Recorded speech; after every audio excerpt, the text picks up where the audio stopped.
Mama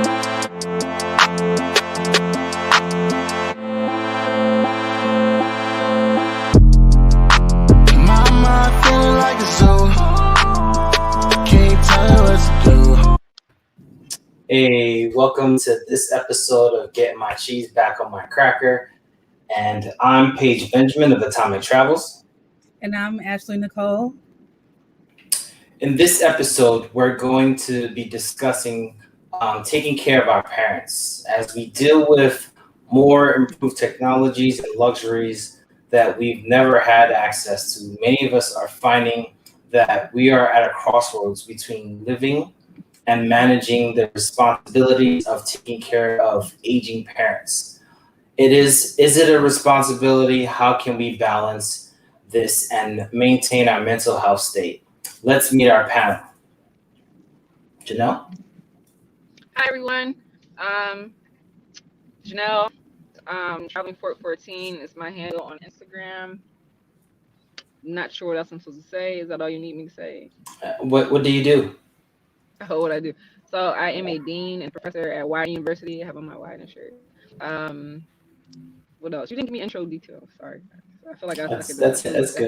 That's good. Okay. All right, Brandy. I'm Brandy. I'm a full-time caregiver. I'm a hairstylist, and my handle on Instagram is Crowned by B. Awesome. Great to have y'all. I'm so excited to have y'all and thank y'all for giving us y'all time today. So we're going to get right into it. So no one plans for the day that the responsibility of taking care of their parents will come. As a caregiver, how does this level of responsibility impact you mentally? And feel free, anybody, jump in at any time. I think it's a great question. It's a weighty question. And I don't know. I feel like it's a story build up to how it affects you mentally, but I feel like the short answer of what it does to you mentally is it's draining on a lot of levels because you can't prepare for it. You don't know what's going to happen. And then depending on where you are in your life and what you're trying to do, it can impede that in some ways. And then just the mental angst of being a caregiver in general, parental or otherwise, for me, and my experience, was the word I would use for my mental state would be draining.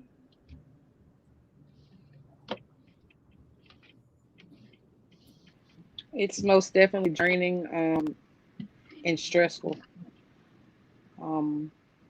Again, you don't know what to do. It's kind of like the saying where you don't know how strong you can be until that's the only option that you have. Mm-hmm. And it takes strength.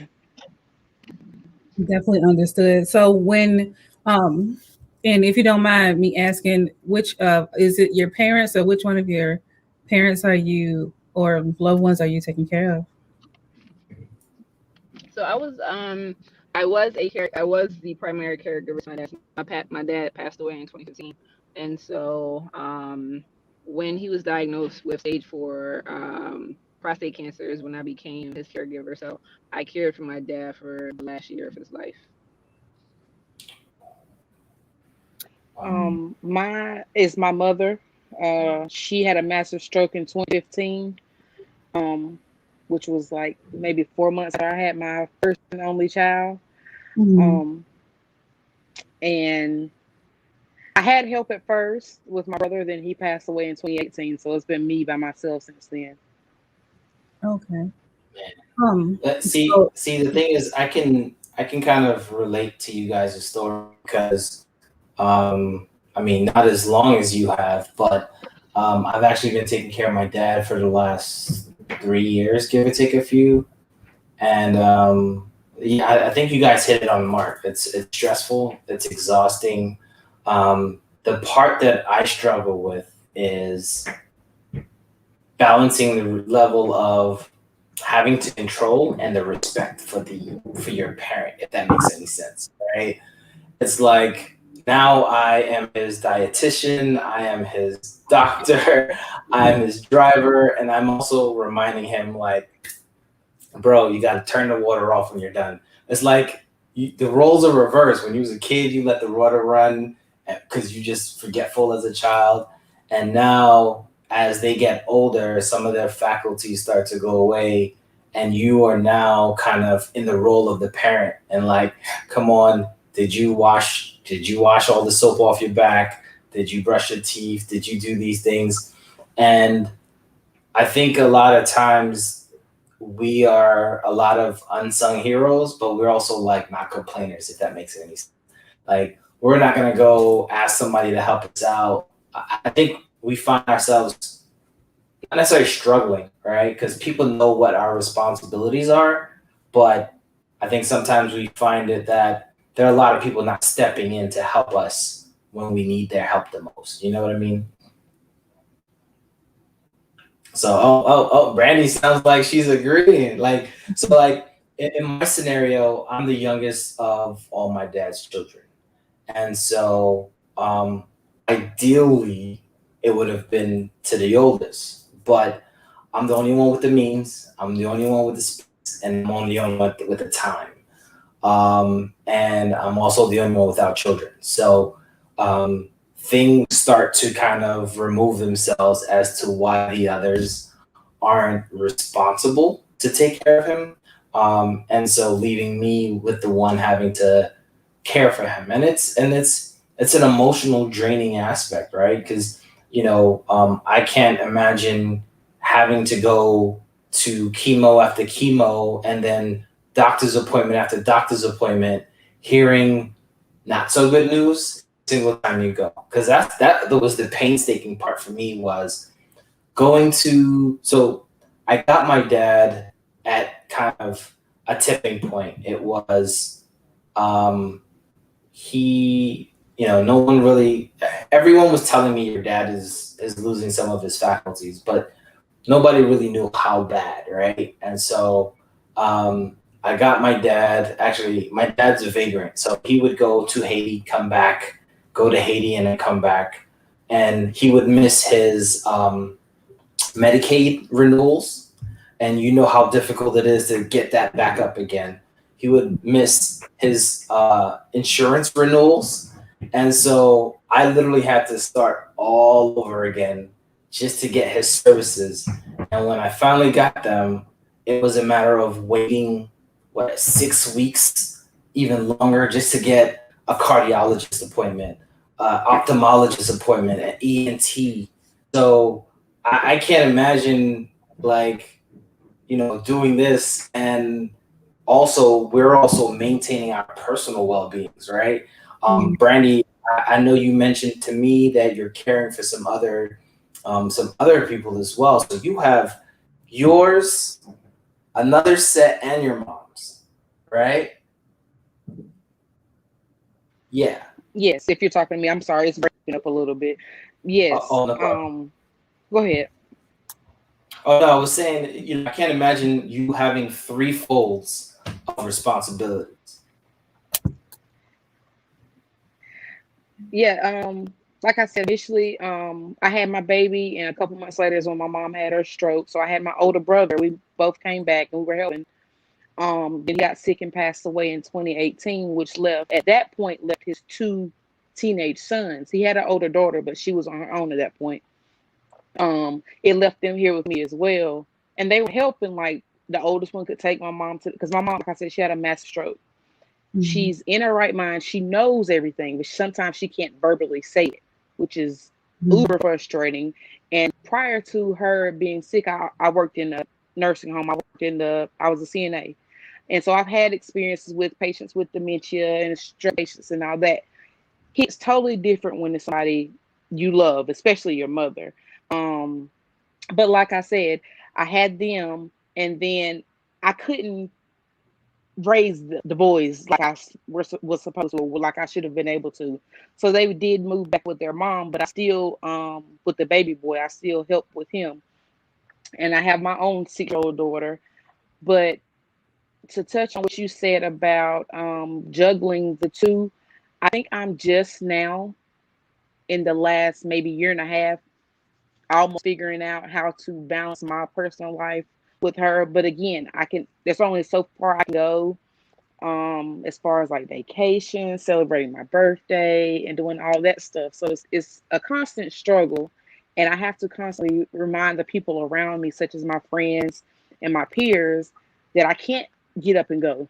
I can't take my baby to the babysitter and then meet y'all there. Like, I have two sitters, Mhm. and one of them has to be physically able to lift my mom because she can walk, but she can't walk, if that makes any sense. She can't Mhm. walk by herself. She can't go from sitting to standing position by herself. She can't lay down by herself. Only thing Mhm. she can do is wash the top part of her body and feed herself. So it's a struggle, to say the least. So, I kind of have the same situation, except for it wasn't me. My mom had a stroke. She had a major stroke and she recovered pretty much. And then she had another one about maybe 8 or 9 months later. But my sister was the primary caregiver because she was at home. And she was saying that if y'all can y'all see the comments? I never confirm.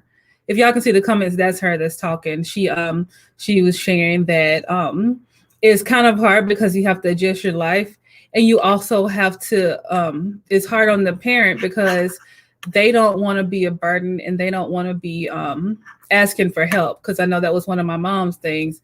She would always wait until too late for something before she's like, yeah, I would have asked, but can you do this for me? How do y'all have that happening? And how does that where did he go? How does I forgot. How does that impact like your relationship with your mom? As far as her not wanting to ask for help, is that what you're saying? Well, her Well, not answering. prior to her being sick, she's always I'm sorry, her not asking for help and overall caring for her. How does that impact you guys' relationship? oh, um, as far as her not asking for help, she's always been a caregiver herself. Mm-hmm. Prior to her, so I know it makes her feel less than maybe, and dependent on me. So sometimes she doesn't, but I'm the only option she has. Mm-hmm. So she really doesn't have a problem with asking me. But as far as our relationship, it's made it closer. It's made us much closer. Mm-hmm. And I didn't think that at first. I was like, I'm brutally honest. I don't know if they told y'all, but she gets on my nerves sometime, and I get on her nerves sometime. But like I was telling someone, in the last year with this pandemic, with me not being able to physically go to work, it's made our relationship even stronger than it was prior to her. 'Cause it's just me, her, and my daughter. Like, it's us all day, every day. And of course we bump heads. We're two Taurus women living in the same house, and but overall, I really would say it has made us closer because I've learned so much about my mom that I never knew when I was an adult when it happened. So I thought I had knew everything about my mom, but Mm-hmm. it taught me so much about her as a woman, as a person, as a woman of God. Like, everything I thought I knew, it taught me more of. Um, so yeah, I just think it made us closer. Okay. And I think that's funny because for me, it's kind of it's weird. My dad is he's a talker, but he doesn't talk to me. So, um, and it's weird that I've just recently learned that if I want to get him to talk, we have to go on a car ride. My dad is he likes to tell stories, and he likes to tell us stories of how he became the person that he is, which is cool, but at first it was a struggle, right? It was a struggle for him that I've taken over him, as well as accepting the fact that the others wouldn't be taking care of him. I think the biggest struggle was in telling him what to do, especially when he was already in a routine of doing his own thing. Like, you can't eat any sweets, you can't eat any fried foods. Well, why can't I do it? You can't go to Haiti. Why can't I do it? Explaining to him some of his condition was a challenge because one, there was a huge, not a huge, but there's a language barrier between the medical terminology and the terminology that for me to explain to him in Creole. So a lot of times I would hear him on a call and be like, these doctors don't know what they're doing. I'm just gonna go somewhere else and get it taken care of. And we built kind of like a frenemy type of scenario, if that makes any sense. He knows I'm necessary, but he doesn't necessarily have to talk to me if he doesn't want to. But it's we have an aide that comes by who maintains kind of conversations with him and stuff like that.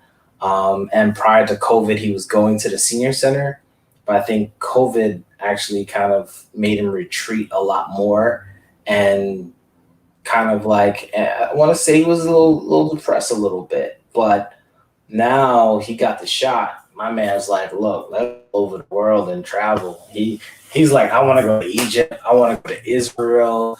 I want to go to Morocco. I was like, oh, I mean, this is the same guy that was afraid to walk out the door. You know what I mean? But, you know, to your point as well, you know, both of my parents found religion later in life. Well, not religion, but became more Christian later on in life. And you can see how in their older age, how they rely on that so much more to give them strength. We don't realize how religion, regardless of the denomination, provides a level of comfort for people, knowing that there's a higher being in control and that they ultimately have something positive for them sometime down the line. Mm-hmm. Absolutely. So I did also want to ask, that is a great point. In the previous episode, we mentioned that it takes a village to raise a child. Do you think it's about the same principle as far as taking care of your parent? Like, I know, Brandy, you mentioned that you're by yourself, but do you think that it would be easier or that you could actually use a village? If I could Most interject, I don't. definitely. I'm sorry, Jay. No, I'm sorry, because my phone is like going in and out. I was gonna like talk when I could, because I see it might have signal now. I don't know if I'll have it, but I wanted to say if I could answer, I Mhm. do. I wanted to go back a little bit, and I'll go forward to answer this question. But I agree, or my relationship, I felt like with my dad, I did get closer to my dad during that time, and in like full transparency, the 3 years prior to his diagnosis, we weren't as close. And I'm bringing it back to this particular question. My dad had 4 kids, and I felt like 3 years prior, he would only ask me for stuff because I was the quote unquote responsible child, in which I felt like it was unfair. You have 4 other children who are equally, in my opinion, responsible. We're all, doing well in our own right, but he would only call me. So we kind of like drifted for 3 years because it was like, stop calling me. We need something. And so then during his year, we got closer. But at the same time, I got into like rifts with my siblings because all the caregiving responsibilities fell on, in which I felt like he has 4 children. We should be able to split this or rotate some things in certain ways, and it shouldn't just fall on one person. So I just absolutely agree, and I think that having a village to care for anyone, raise a child, care for a parent, care for a person, is essential. It's essential because it shifts sometimes. It gives a person a break because as we see with the pandemic and everything else, burnout is real. And when you do something too much, too long, too stretched, you can't be good to anyone. So I absolutely think a village would be necessary. Yes, most definitely. Because I I'm not one of those people who ask for help. I Mhm. don't like to ask for help because I feel like I'm supposed to be able to do it. And that's with anything in life. I'm supposed to be able to do it myself. Mhm. We had a family gathering not too long ago, and we never do this, but we went around and asked everybody if there's anything they wanted to say, and I just couldn't take it no more. So I Mhm. just told like my mom's brothers and sisters and my cousins how I felt. I wish I could call, even if it's just a phone call, to talk to her to get her off of me. Give her some, you know what I'm saying? Like just something to brighten her day, or just y'all gossip about whatever it is. I just felt like they owed that to me. Not even to me, to my mom, because she's the oldest. And she took care of them and she took care of their kids when they needed it. And I just felt like they owed it. But I had to come to the realization that nobody owes us anything, because and you can't make people do. If it's not right, if it's not affecting them, they're not going to act on it. I would love to have somebody come, one of my mom's brothers or sisters, come and spend the whole day with her just to let me get out of the house without me having to find somebody to come and sit with her and me having to pay them out of pocket to come and sit with my mom. So I would love that. But the reality of it is I don't see it ever happening. Just to go back to what he said, my mom did have an aide who came and sat with her up until COVID. And when I got sick with COVID, the lady actually quit in the middle of the day while I was in the bed with COVID. And that was back in June of 2020. So I've like literally been on my own since then. The lady would be here while I was at work and my daughter was in school, but now it's just us. But yeah, a village would be very helpful. And I'm in kind of a similar situation, right? And like I was saying earlier, I'm the youngest of the children. And it was weird when my dad was able to get around and do stuff for people on his own accord. You had a whole bunch of people rallying around him. He was always visiting people. I don't think he realized he was always the one going to them. And Brandy, I'm not sure how far you are from your mom's siblings, but my siblings are only an hour away, right? Max. And so I've said I've had them for 3 years. They've only visited twice, right? If I don't take him to go see them, we're not going to see them. So between that and some other things, it created a rift between my siblings. I now don't talk to him. And it's one of those things where like, I kind of got tired. I got tired of being the chauffeur. I got tired of being the one to be the bigger person. I got tired of being the person that has to just, you know what, F it, I'm going to do it. I'm going to do it all myself. Now, granted, people ask me, can they help? I think, can I help is becoming a formality of just, if I don't ask, it's going to look bad, right? It's like a fake request to help you out. And I think a lot of times, you know, I'll be an a-hole and be like, you know what, exactly, I do need something from you. I need you to pick him up for a week. I need him to stay with you for a week, or I need you to come over here and spend time with him. Because the time is the one thing we don't have control of. We can't take it back. We can't add to it. We can only consume it in how it's given to us. And for him, he's starting to realize, you know, no one's coming to visit me. No one's taking me out. If I don't go to anybody, they're not going to come to me.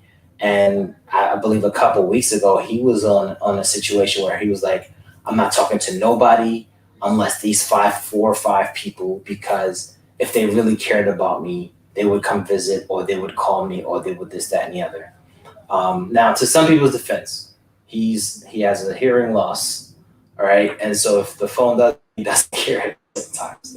But the other things are still valid, right? Like, he's your dad, he's your uncle, he's your brother, he's your sister, and he's, you know, all of these things. But if we don't give them their roses and visit them when they're here, honestly, I might be a monster when it comes down to the last moments, because I'm going to be like, F you, F you, F you, you might be cool, and F you, because in the midst of all of this, I still have to maintain my sanity while everybody else is going through their thing. But, you know, this ain't easy. If you're going to every doctor's appointment and it's bad news after bad news after bad news, and you don't have anybody to share that with, and God forbid you have a significant other, putting that on them on top of what they're going through. There's a reason why the caregivers are usually unsung, because what the saying goes, I'm not gonna complain because nobody cares about it. You know what I mean? Like, and to Brandy's point, I could do this myself. Like, I add another person to the mix, they just mess up the flow. They'll miss an appointment. They'll forget to remind them to do something. And at that point, you gotta, like me, I literally conditioned a blind man to walk around an apartment to care for himself. You know what I mean? And it got to a point where he knows how to get to things. That man doesn't even use his eyes anymore. He just walks around and feels around things, knows where it's at, and leverages that to maintain his level of independence still. But outside of this house, if I'm not there or somebody's not there to kind of walk him through, it's a challenge. It's a challenge every time. But this is something that's been bestowed upon me by God or the power that be. And I like Brandy, we ain't got no choice but to do it. You know what I mean? Yes, most definitely. With the visiting, and my mom's siblings are, the furthest one is an hour away. The closest one 2 streets away. Um, and it hurts my feelings. And I know the type of person that my mom was prior to her being sick. She's always been the calm, the one who calmed all the situations. Everybody loved her. She was the sweetest. And it hurts my feelings because I'm like, dang, y'all should treat somebody like me like that, not nobody like her. Like, I don't care. But don't treat, I hate to see my mama cry. I hate to see her feelings hurt.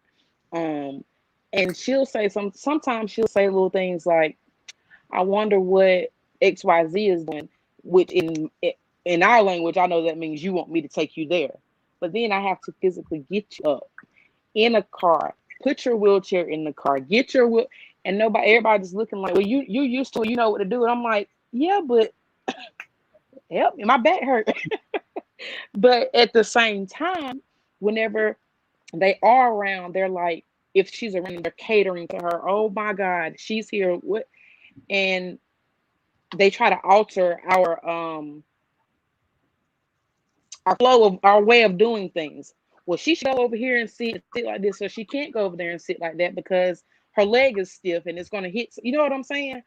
So it's kind of a catch-22 with me because it's a dang if you do and dang if you don't situation. Like, I need for y'all to help me, but I need for y'all to follow my lead because I know what I'm doing because I've been doing this. Even though I am the baby, but I'm the one that's here. Yeah.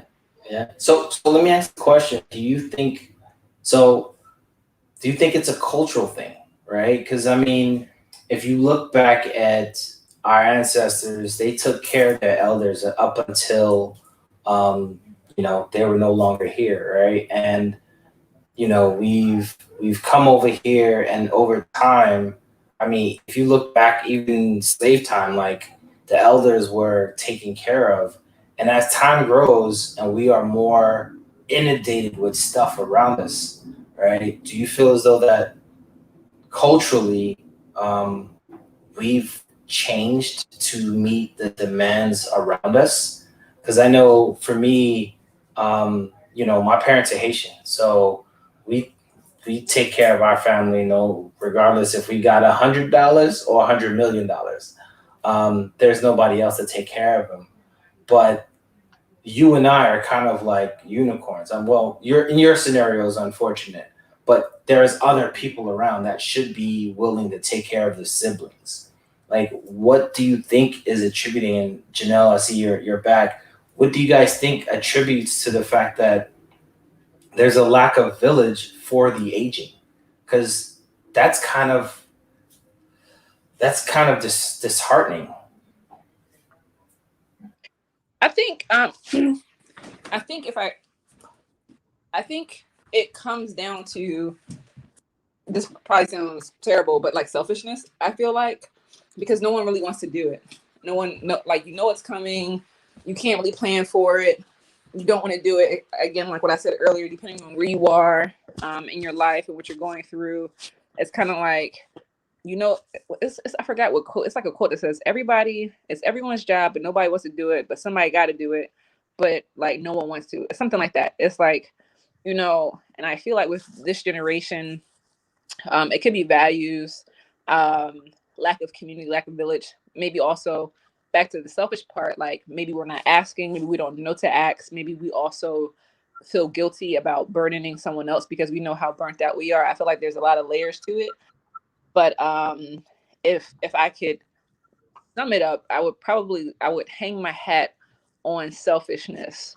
I would hang it on selfishness is what I would say, because I think in all of our situations, I think while as people, and I don't necessarily know you personally, Brandy, but based on your story, I think we would have all stepped up in any situation, regardless, without someone asking us to do it or asking us to be a caregiver. I feel like it's just what we would do. But there are some people who will not, because they look at us and know that we can do it. They know that there's someone, back to being the rock, you're the strong one, you're going to do it, so they don't have to. And I say that, so this isn't, so I wouldn't necessarily consider myself to be my mom's caregiver because she's fully functional and all the things. But I just remember one time my mom asked me for something and she was like, but I know you have it. And it was like, you don't think your son has it? I don't know. Like, why do you think it's me? Oh, you're responsible. So I'm not allowed to be irresponsible just in case you need me. And so in that way, I think it just goes back to selfishness. I would definitely say selfishness. Because like you said, if you don't have to do something, why do it? Because and the response I always get from everybody is, or from the ones who do still work or who aren't retired, they're like, well, I got to go to work. I understand that. Get your money. You work every day. And it doesn't take a long, or doesn't cost anything for you to pick up the phone and say, hey sis, how you doing? Or hey auntie, how you doing? Or hey grandma, how you doing? And just to make her day, because, and I always get on my mama. Like, we have this, they say I'm very militant. I don't know where I got that from. I didn't even know that was a thing until I started taking care of my mom. But I'm just like, you so happy when they call you, and I'm here every day, and I do everything. And you don't be stuck. You're not happy to see me when I come back from Walmart from the 2-hour haul I had to go. But let somebody who hasn't seen you in a year pull up, and you just, oh my God, and I do. I make jokes out of everything because that's how I cope with stuff. I want to say amen on that one, because my dad, so like, I got to a point where I had certain family members send him money just so that he has something coming from people, if that makes any sense. He wants to be able to like be receiving things. And it's just to have something come in the mail with his name on it coming from that individual. And, you know, even if I have to orchestrate it and look like that, or just they actually do it, it means the world to them. And I definitely feel you, because when my sister came with my nieces, he was elated. He was like, "Oh my gosh, I'm in heaven right now," right? When I had my nephew and my niece over for the weekend, this man was like, "I have my grandkids. We went to Sesame Place together." Like, you couldn't tell him nothing about him as long as he's around his grandkids. But I'm here every day. It's like his routine is he calls my name every morning, literally on the dot. And I'm like, bruh, like, why? You know what I mean? Just to make sure he's not home alone, right?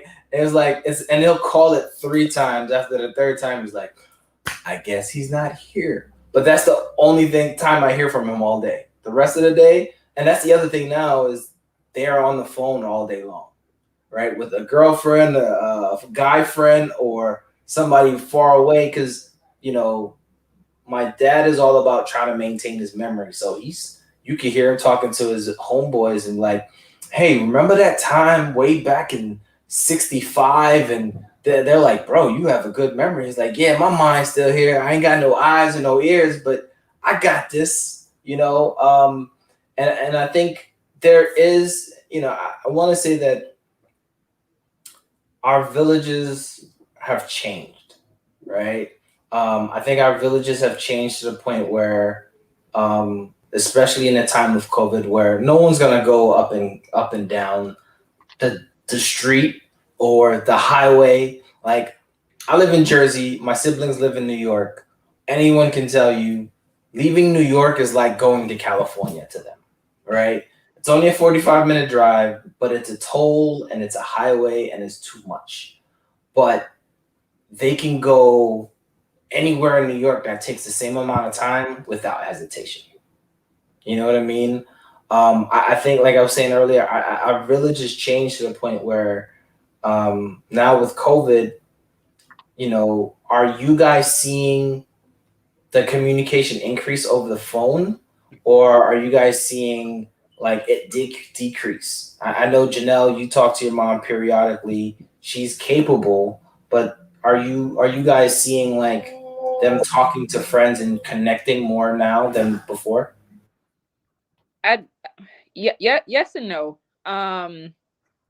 So like you said, like your dad just got the vaccine, my mom did. So I would say pre-vaccine is like post pandemic, pre-vaccine, post-vaccine, all the things. So like post COVID, pre-vaccine, I feel like my mom wasn't getting out as much, but she was also with me. So in the beginning of the pandemic, I moved my mom in with me. Just because it was too much to shop for two households. But again, there goes that reliance. She's like, you're the responsible one. I'm coming to stay with you. And then I became like her best friend. But then it was like 4 months and I was like, all right, you gotta go back home because this ain't gonna work. But it was like I had the ability to do that. And I will say after that, I feel like she did start to branch out. But her trepidation there was, you know, I don't want to get sick. My mom also has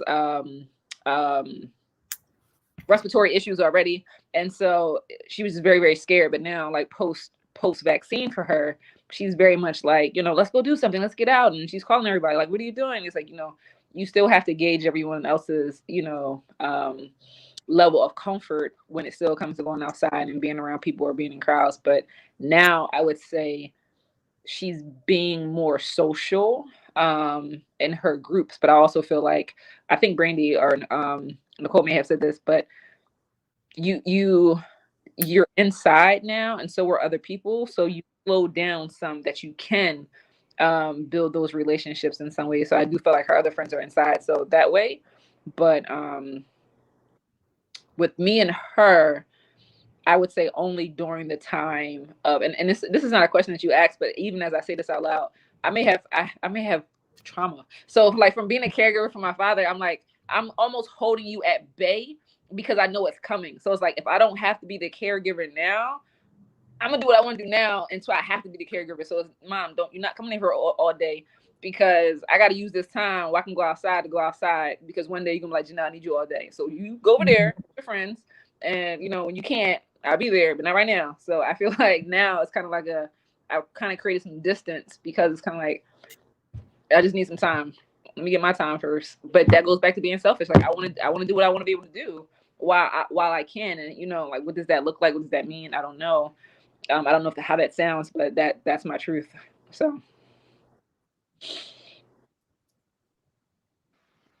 living your truth, honey, because the smallest break I get, I'm like a chin with his head cut off. I'm going here. I'm doing everything I couldn't do for my birthday.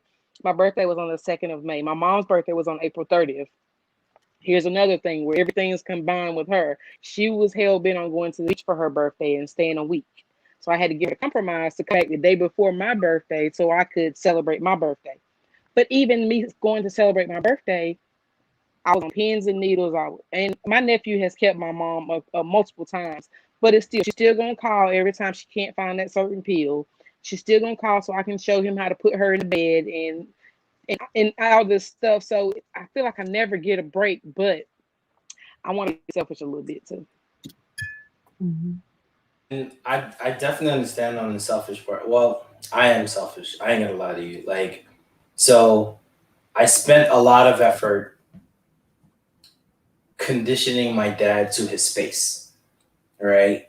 And so I have cameras in the house.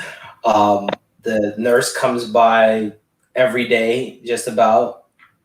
And so I've gotten myself to the point where I know certain things he won't do, which affords me to be able to take a trip, right? Like my dad's ailments aren't such that he can't be left alone. It's just he just won't be able to leave the house. You know what I mean? Um, and so for me, I think I've been selfish. I've been able to travel. I've been able to kind of enjoy some of the things, but it's not until I have everything in place. So like about the medication piece, I discovered this amazing machine called the Hero, which is a medication dispenser. It will, you can schedule it to dispense all of her medication, how many ever times a day, right? They got these little cups, you pour in each medication, you schedule it, and then you can tell from your phone if you took it or not. I've used every form of technology to keep track of his blood pressure. So when I go to the doctor's office, I show them like the blood pressure is Bluetooth and it syncs to my phone. So they ask about blood pressure. I show them the blood pressure for the last month. They ask about his medication. I pull up the app, show him what he's taken. The doctor's office have a medical chart. I have that on my phone. Like I really, did my best to try to make sure that I have everything, and at any given time, I can hand that information off to somebody else so that they can just continue on. Because part of the problem a lot of times as caregivers is we hoard all of the information ourselves, and when it's time to hand it off, or as a routine, or explaining the routines, it becomes like perfect example. You taking your mom to an event, and if her leg is stiff, you can't put her by the door where people are going to keep budging, right? Sometimes you let them know, like, look, mommy's leg is like this. We just got to put her in a position where she's out of people's way. And although you may say it, the frustrating part is that you're going to have to say it over and over and over again until they figure it out, because she's not going to know where they position her. Because like you said, they're going to want to put her where they feel comfortable, right? And not where she's comfortable.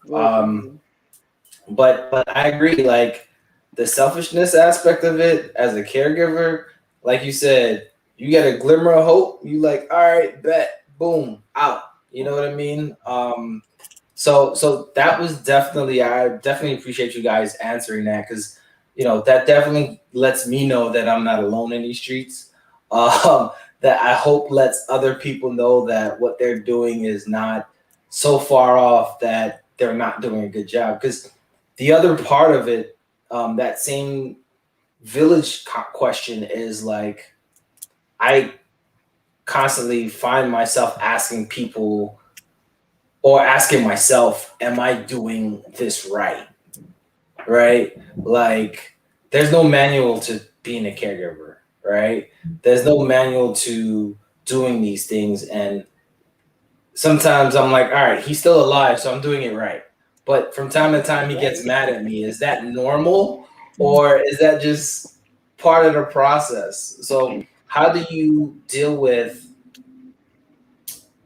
the lack of acknowledgement of what you're doing, versus the validation that what you're doing is right? Because for me, it's a struggle. It's a struggle even with, he sometimes realize when I'm at my lowest, is like, my son, he like rubbed my head, my son, you do so much for me. Thank you. And I don't think he realized how much that means to me. Like, how do you guys deal, or how did you deal with being validated what you were doing helped for that time being? I think something that Brandy mentioned earlier is what I held on to, and she referred to her mom as a woman of faith, right? So I feel, and to make this story full circle, my story, like I said, me and my dad, we were on a rift for like 3 years because I felt like he was always asking me of his children to do things, and I was like, back to like, what is this generation doing? I was like, I'm not doing nothing. You better call on the other kids. So for me, it was more like when I tried to align my life so I live by Christian values, or I try to, that's the goal. And so understanding that, you're supposed to honor your mother and your father. And whether I get any recognition from people, earthly people, I feel like my Father in the heavens knows what I'm doing. He sees my heart. He understands my struggle. And that's all of that I cling to, because if you're seeking validation from people, they're not going to give it to you, because if you say I'm taking care of my dad, you're supposed to. It's going to be a response. You know, like you don't get an A for taking care of your parent. You don't get extra credit because they're disabled. You don't get extra credit because they're dying. You're just like, you're supposed to. That's your mother. That's your father. And in some ways, yes, and in some ways, no. But at the same time, it's like, for me, this is where I firmly planted my feet into faith, and held on to the God that I serve to carry me and to see. And there's even a scripture, if you read the Bible, that says, you know, like basically, like taste and see that I am good. So expect to know that if I help you, so I'm expecting my God, I'm going to do this. You said do this. Where's my reward? And it's like, there is a reward. Your reward is waiting. You just gotta be patient. So I don't necessarily think I might be rewarded or acknowledged in this lifetime, but I wholly expected you to remember my works later. And that's what I hold my head on. Yeah, I'm gonna piggyback on what I heard. It was going in and out here, but as far as getting validation, I don't look for it, because, like she said, you should. I'm 50-50 with that. When I do get validation, or when somebody does tell me you're doing good, more so with my mom. Like sometimes she'll look at me and she'll go, "I know you're tired." I'm like, "Yes, just let me sit down. That's how I want you to do." But and as far as the faith part, I know, and I live my life based off everything happens for a reason. So I know there's a reason for this, but at the same time, I'm like, what's the reason? Can I get some positivity can I get something? And I know I'll be rewarded for it in the end. I'm not doing it for reward. But to touch on what she said about you're supposed to care for your parents. Initially, that's how I felt. Like, I'm her daughter. She raised me. It's my duty to take care of her. And I like getting different people's different point of views. I had spoke with this lady, and she said that she was in the same situation, but she decided to put her mom in a home. I'm not going to judge her. Maybe her lifestyle, that's what she decided to do. But because she said that she looked at it as though it's not her responsibility to take care of her mom. Her mom has done her job and raised her. It's on her to live her own life now. And it kind of made me look at it from a different point of view. It didn't make me change my mind about what I was going to do with my mom or the whole situation, but it did give me another view on it. Like, because sometimes I feel not guilty. I feel bad sometimes for some of the stuff. Like, I might say when I close my door, like, I wish she would just leave me alone. Just leave me alone. And then there's a voice in my head sometimes like, well, if she leave here, then you're going to be crying. You know what I'm saying? So it's like, dang, I want her to leave me alone. I want her to let me lay in my room and lay in silence and not have to take you to the bathroom for 2 hours. And then sometimes, even when she does do that, like the other day, she let me lay in my bed for 4 hours straight without bothering me. I got so scared. I was like, is she okay? So I literally got up to go in there and check on her, and she was asleep. And she's like, yeah, I'm fine. I'm thinking, it's like, it's so many different things. Like, I want her to leave me alone, but I want her to bother me so I know she's okay. And I don't know. It's a battle every day. I do know. Yeah, it's a weird dynamic because I am the same way with my dad. Like, so the medication dispenser go off, and it does an alert every couple minutes just to remind him. And when he doesn't get up to go get it, I literally run to his room just to make sure he's okay. And like, for example, today I ran into his room and he was stretching. I was like, bro, like, he's like, I'm just stretching my legs. I was like, bro, you gotta communicate with me. You know what I mean? And I agree. Is like sometimes, like, for example, he calls my name every single morning if he knows I'm here. I'm like, bro, you know I'm here, but he doesn't sometimes, right? So That's where it gets a little frustrating. So I'm gonna move on, right? Wait, before So you move on, go I ahead. did, I wanted to add my third party, like, because I wasn't there for my mom because I was in another state. My sister said that as far as the validation question, that other people rarely acknowledged it, but mama did. And sometimes that's all that matters because she knew that you was doing the most. But it also felt weird when other people did acknowledge it because it's like, I'm supposed to. That's all I wanted to say. Moving. Okay, yeah. Yes, whenever somebody does, my response is I ain't got no other choice. Like that's what I'm Right. supposed to do. But it does hit different when your mom or your parent Right. acknowledges it. It really does hit different. And I'm not an emotional person, but it makes me feel all gushy inside.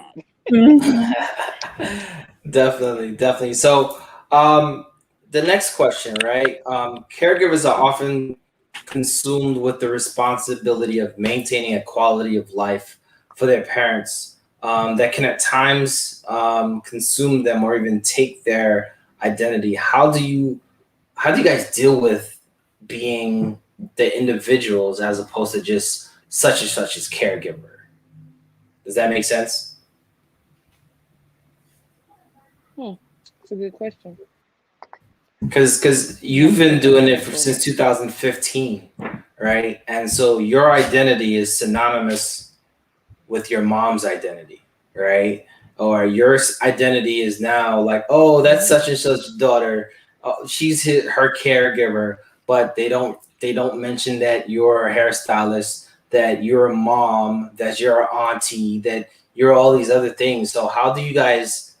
And I have my own things as well, but like, how do you guys, you know, deal with being identified as who you are as opposed to just the role that you play for your mom?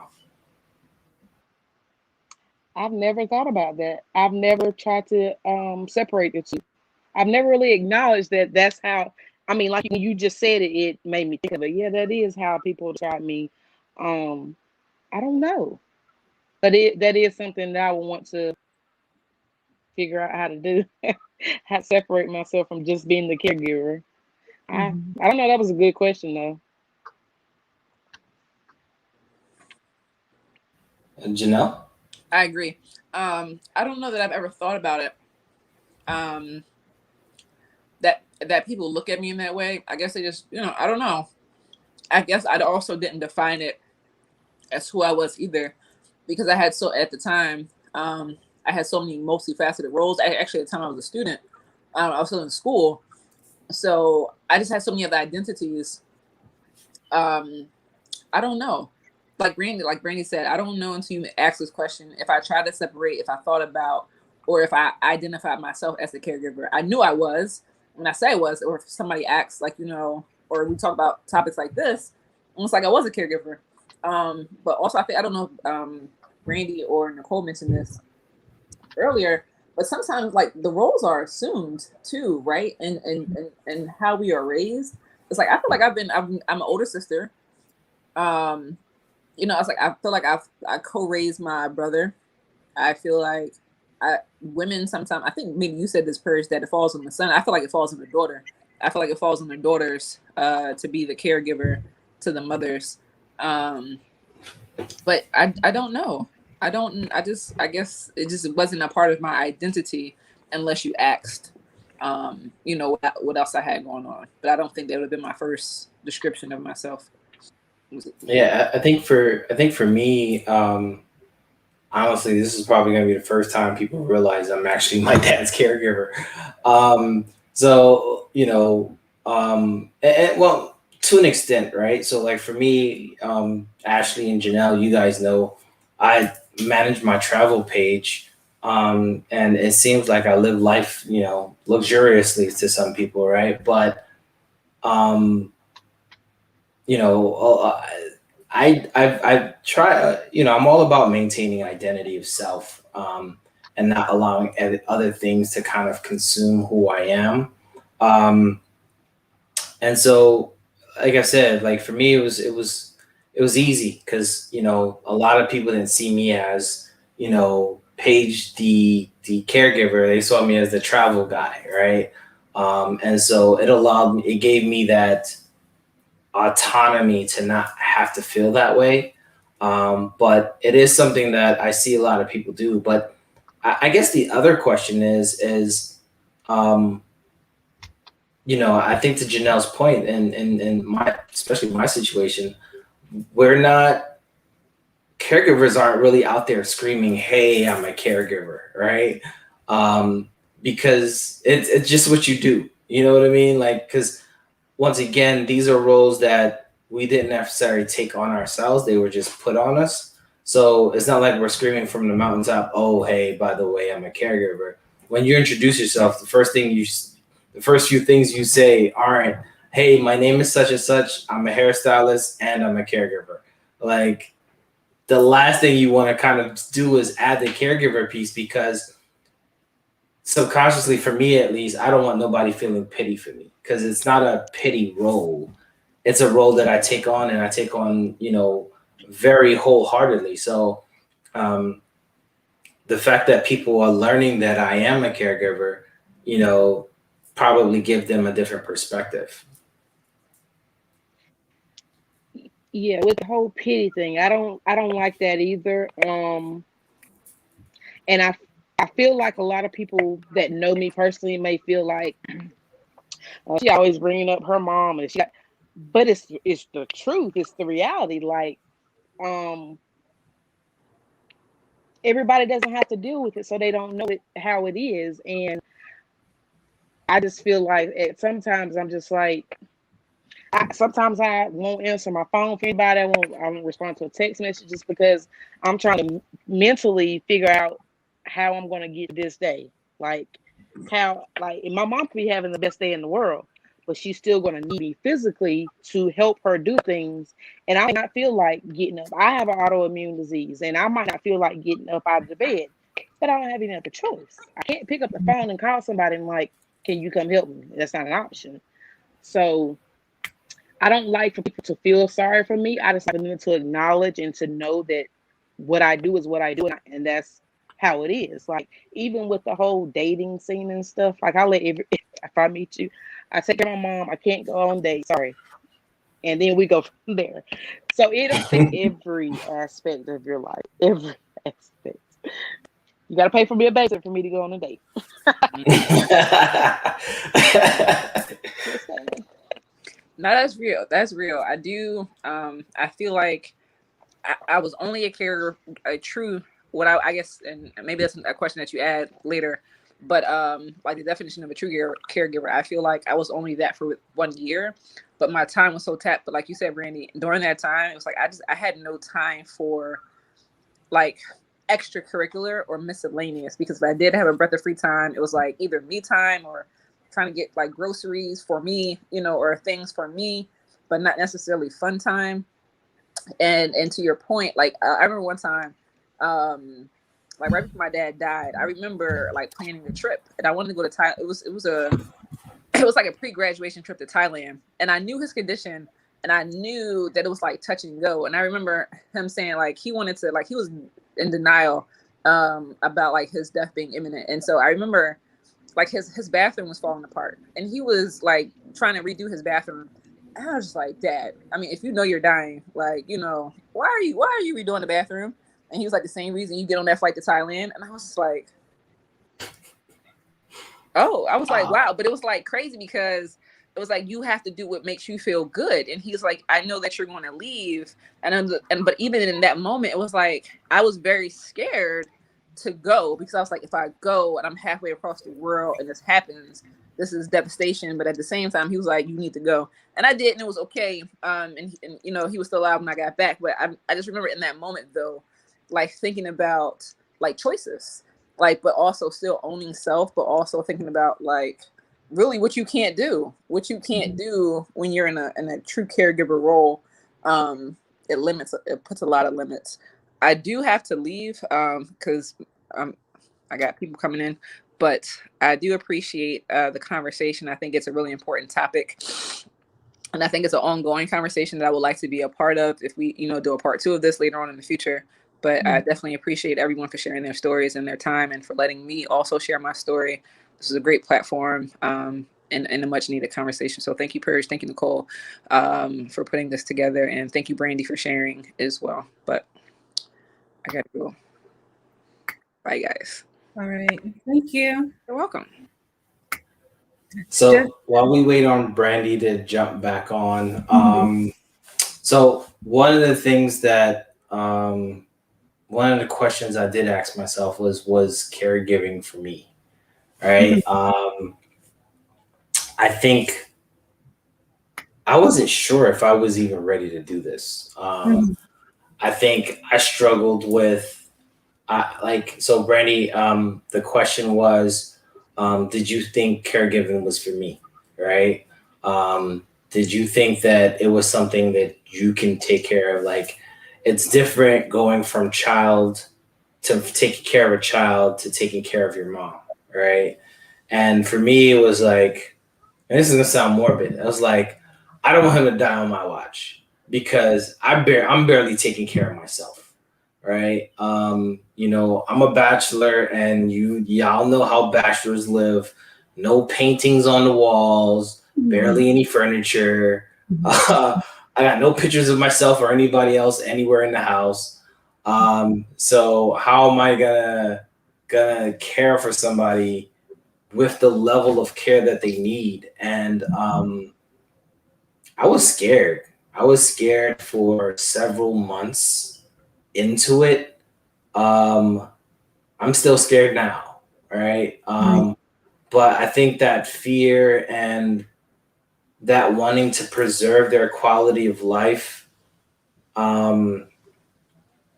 drives me sometimes. Like, perfect example, like I was telling Ashley the other day, I had an anxiety attack 2 weeks ago. I asked my manager to let me take the Friday off as a wellness day.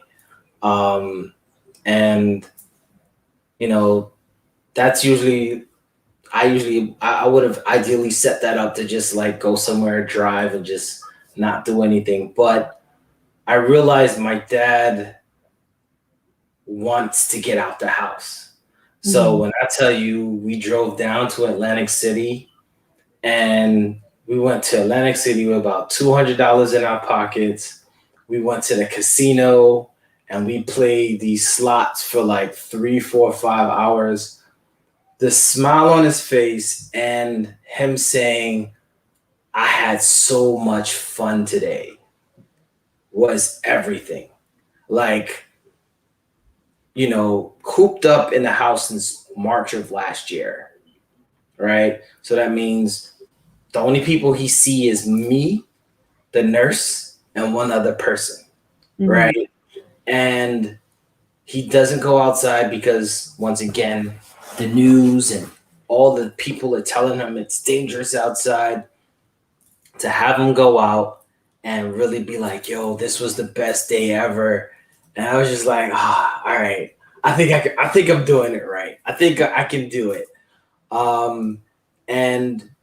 But you know, there are still those moments of doubt that, can I do this? Am I qualified to do this? Do you ever feel like that, or did you feel like that going into it? No, I didn't feel like that because when she had the stroke, she was married. She still currently is married. So he was in the home with her. Then, like I said, I had my brother. So it wasn't just me the first year. Okay. Given I was still the main one because I worked as a CNA before, so I knew how to physically get her up and without hurting her and all of this, and I knew what pills to give her and how to give them. I still had help in the middle of the night to get her up and take her to the bathroom, or I had her husband here who could take her to the doctor when she needed to go.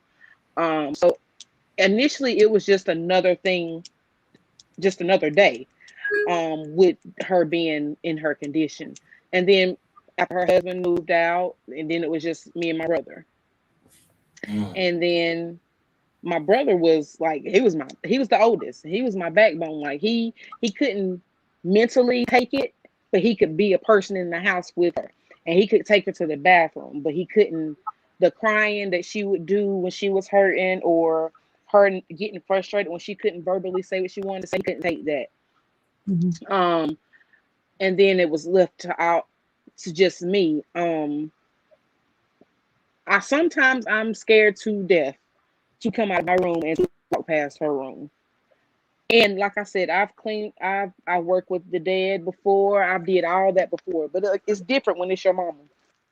So Mhm. sometimes I'm like peeping there just to make sure I can see her breathing. Because literally every day I have terrible anxiety, but every day it's like, damn. I mean, excuse me. It's like, is this today? I don't want this to happen. Mhm. I can't. What am I gonna do? It really plays in my head every day. And again, like I said, I make jokes out of everything. So if my friends, I'll just be talking. I'm like, y'all, what if XYZ happened today? And they're like, stop talking like that. But it's a reality. It's something I need to get prepared for. To go Mhm. all the way back to the beginning when you said about the insurance stuff and the Medicaid stuff and all that. My mom was sitting on the side of her bed doing her life insurance, doing her will, and doing all of that when she had her stroke. I don't know where any of that paper, to this day, I don't know where any of that paper was at.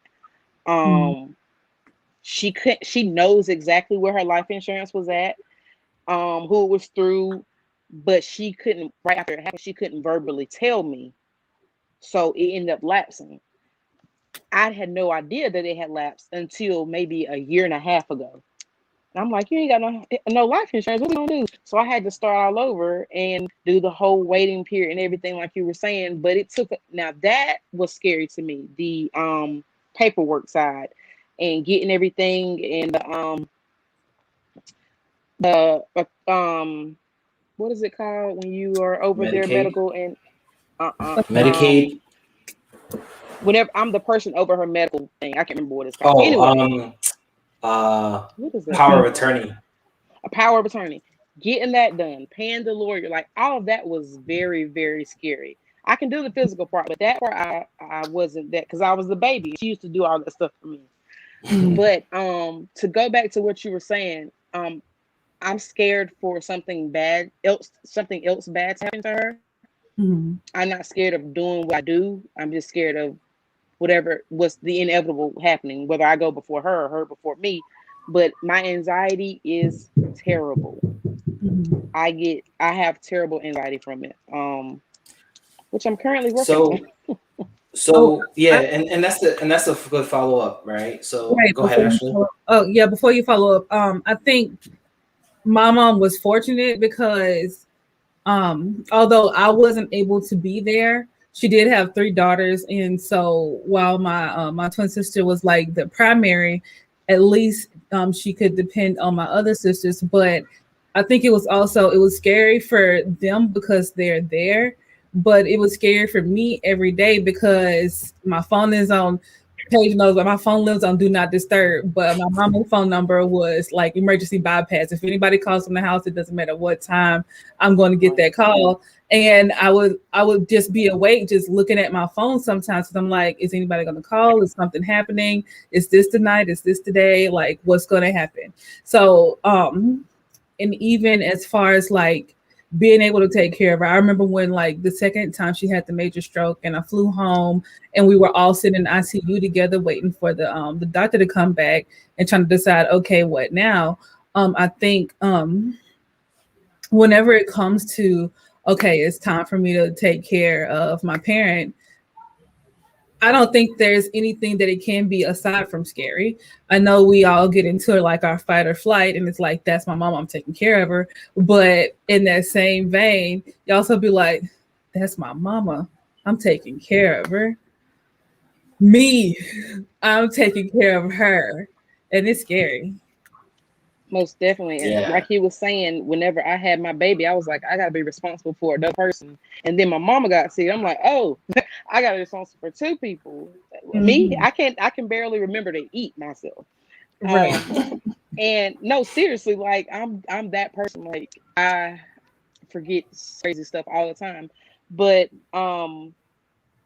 yeah, what you were saying about the sitting in the hospital and stuff, even back to the day that she got sick and had the stroke, she had a husband there, she had my older brother there, but they all looked at me to see if they should give her the medicine to dissolve the clot, or and it could either possibly kill her or make her, or she make it.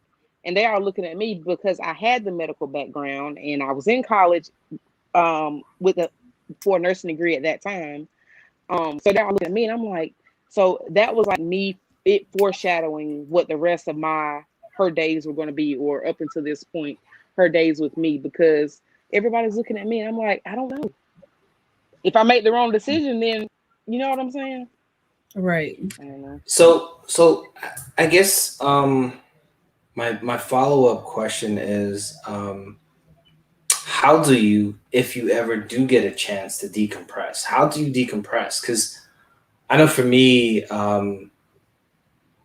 like I have to literally distance myself from everybody. So I travel a lot, right? That's my decompression. And last year with COVID and the lockdown, I was in a bad place because I'm not letting nobody in the house, right? I had the nurse wearing a mask and gloves everywhere. He was wearing a mask and although I literally couldn't kiss my mom for a year. Like the first time I got a chance to kiss my mom was literally 2 weeks after getting my second shot. She was like, I finally get to kiss my baby boy. You know what I mean? Like my mom lives in Philly. I live in Jersey. My dad lives with me. And so like for me, my sister and I are distantly caring for my mom, right? Because she's one of those people, we need to love her from afar, right? And that in itself is scary because she's living by herself. So me and my sister are always in a mindset of she's in that big behind house by herself. We never know what she's going through. We never know what she's doing. And the one thing that keeps us both sane is the fact that she goes to her garden every day. So I get to see her walk past her door because she got the Ring doorbell. I get to see her walk past the door and go to her garden. I'm like, whew, she's good today. You know what I mean? But with all these things that we have to think about as caregivers, like, specifically for you, I use travel. What do you use, if it's okay for you to talk about, to kind of like decompress? Okay. Mostly, if it's just me being in my room, if I can just be in my room, whether I'm watching TV, whether I'm on social media, just to not be bothered, and just quiet time to myself. I like to be around my friends, because they are like outgoing and they uplift me and they're crazy and funny and we do all type of crazy stuff and talk about crazy stuff. Because I feel like I can actually be a normal 33, wherever that is. I can be a normal 33-year-old. But I can honestly say going to the beach, whether my mom was with me or not, just to be in that environment is everything to me. Like I love it. Like I said, she's gonna be with me 9 times out of 10 anytime I go. But just being there, knowing that I can go out on the beach and be by the ocean with the creation by myself, that's how I like to spend my time alone in my room by myself. I don't have to go anywhere. I can just be by myself. Well, that's good. It's good to hear that you have some kind of like self-care built into your routine, even if it's just going to the beach and looking at the water for a few hours or whatnot. I did also want to ask, in what ways do you think that we could survive? What ways do you think we could provide support for caregivers similar to how we support parents? I'm sorry, I got all tongue-tied. You said similar to the way we support what? Parents. Oh, Here we go. In what ways can we provide support for caregivers similar to the way we support parents? So I want to step in real quick on that one. So one of the things that I will say New Jersey has is a Department on Aging. I wish every state and city and county had it. They sent my dad care packages. They sent him like pre-COVID. The first thing that one of my friends told me was go to the Department of Aging. They'll set you up with everything. So we got him access rides. We got him access to the adult daycare, so to speak. We got him. They got me all the medical things. They got me literally like the Medicaid paperwork, the insurance paperwork. Walked me through all of that. Because to your point earlier, you're getting a whole bunch of documents, and you know, I had no pre-existing history of my dad, so I literally went through. We did physicals from the start. We did blood work from the start. Like what he started with me was ground zero. And I think programs like that, but us knowing that it's out there, it makes a world of a difference because, they walked me through setting up the SNAP benefits so that we can have food stamps to go get him the food that he needs. Like my refrigerator is all his. Like I might have the bottom tray, but we're talking about fruits. We're talking about vegetables, juice, Ensure, his prefix meals. Like, there's a lot that as caregivers, especially like just going into it, right? Not knowing, like, I think you got me one up because as a home aide, you kind of knew some of these things that needed to be taken care of. My mom was a homemaid, but she can only explain what to do, but she can't do it for me. You know what I mean? And so I think for me, there are hotlines out there. And I didn't know there were hotlines out there. Insurance companies would provide you, like my dad's insurance company gave us this program called OTC, which is like over the counter, where you can go to CVS, Walgreens. They gave us $1,000 a year so that I can get him his denture stuff. Brandy, we gotta talk on the side. I'm just telling you how I was getting, like, they just sent us like $50 a quarter just to get him food at Walmart. Like they saw me and was like, oh, poor child. Like, here's all the stuff we can give you. And so I want to say that the support I'm looking for, honestly, is from our own people. I think, caregivers we're really not just out here screaming at the mountaintop, hey, I'm a caregiver. But if I would say, I just discovered I can get my dad respite. So if I want to get away or I want to like send him somewhere, like not during COVID, of course, but I thought respite was only for, children in the system. You know what I mean? I didn't know you can get respite for adults. So I was like, I would have been gotten a respite. You know what I mean? And then there's programs like care.com that can get you some stuff. But like I said, for me, the support I was looking for was more so support. Like the same way, if I have kids, all of my friends and family are going to want to just smother them with love by taking them from me. Yo, come pick up this old man for me real quick. I feel you. Most definitely. The thing about it, here in North Carolina, it's a lot of things that I hear people talk about, like you're talking about, have assistance or can go get pointed in the right direction. There's a lot of hurdles you got to jump over here. And even with like the EBT, my mom cannot get EBT. She can't get Medicaid. Like, it's just like her checks, the SSI or whatever check she get, they're too much. So she can't get Medicaid. She doesn't qualify for food stamps. She doesn't qualify for so many things. And it's like, okay, well, what does she qualify for?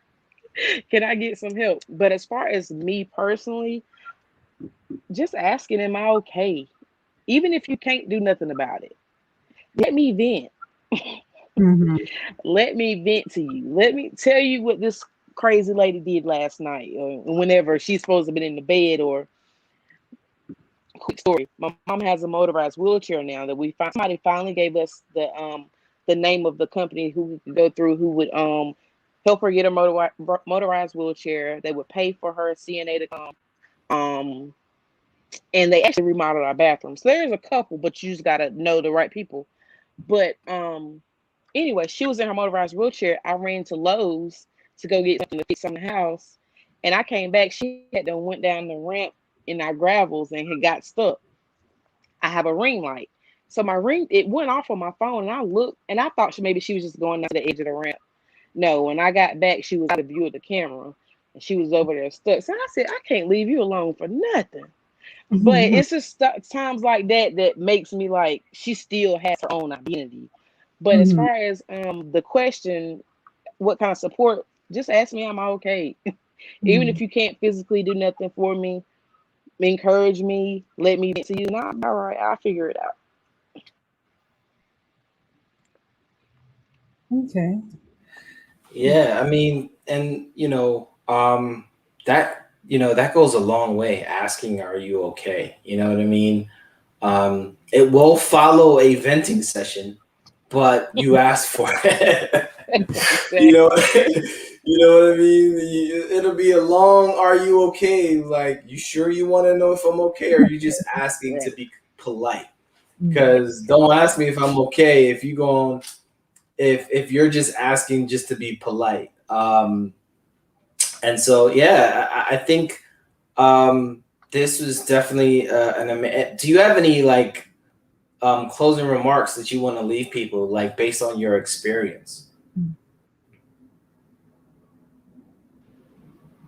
Take care of those who took care of you. Pray. And I mean, just do whatever you're led to do. I would say for me, just take care of who took care of you and love them, because when they're gone, you can't get them back. Agreed. I want to say, caregivers are one of many unsung heroes. We're not gonna ask for it, not because we're prideful, but